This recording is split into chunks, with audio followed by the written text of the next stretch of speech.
तो आपको अगर बहुत प्रेम है तो आप श्याम सुंदर को पुकार के देख लो, यदि वो आ जाएं तो मैं मान जाऊंगी। वो आएंगे ही नहीं। ठाकुर जी कह रहे हैं मैं तो सामने ही खड़ा हूं, मैं कैसे आऊंगा।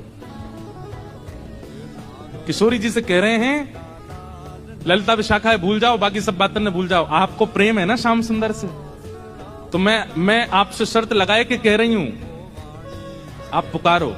और यदि श्याम सुंदर आपके सामने आए गए तो जीवन भर आप दोनों की चाकरी करूंगी। ये श्यामा सखी को वचन है आपके लिए, बुलाए लो। किशोरी जी बोली देख मोते मत बोले, मैं जानू, मुझको प्रबल विश्वास है कि श्याम सुंदर आ जाएंगे, मैं बस टेर लगाऊंगी और दौड़े दौड़े आवेंगे। श्यामा सखी बोली आज है जाए, बुलाए के देख लो आ जाए कि नहीं। किशोरी जी तुरंत नेत्र बंद करके बैठी।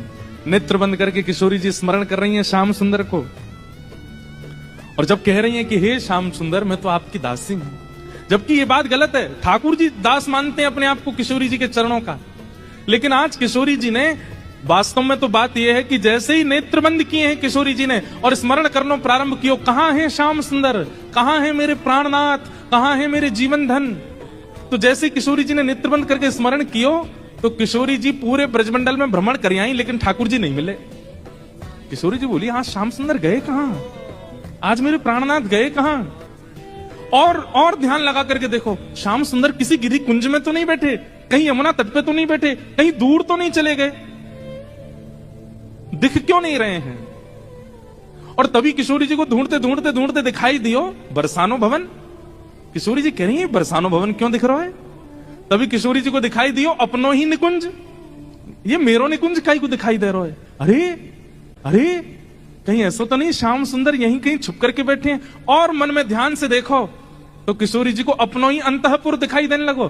किशोरी जी बोली मेरे अंतःपुर में तो केवल ललिता है, विशाखा है, मैं हूं और श्यामा सखी।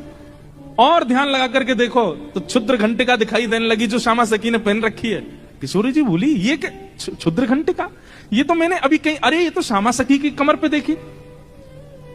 और जब और ध्यान लगा करके देखो तो घूंघट के भीतर कमल नैन मटक रहे हैं, इधर उधर आंख मटका रहे हैं। तुरंत किशोरी जी ने नेत्र खोल करके गई श्याम सुंदर आप तो सामने ही खड़े हो। और जैसे ये बात कही ललिता विशाखा दौड़ करके कहां है कहां है कहां, बोले यही श्यामा सखी, पकड़ो याकू। ठाकुर जी दौड़ने लगे वहां से, इतने में ही पकड़ ली और पकड़ करके जैसे ही चुनरी उतारी, आहा श्याम सुंदर तो सामने ही खड़े। कैसा प्रेम है ये, प्रेम इसको आप संसार में घटा ही नहीं सकते हो। अब तो ललिता विशाखा पकड़ करके खड़ी हैं और ठाकुर जी की ऐसी बेणी, आहा अंदर बिंदी लगा करके आए, काजल लंबो लंबो खींच के आए, अपने घुंघराले केशन की बढ़िया बेणी गूंथ करके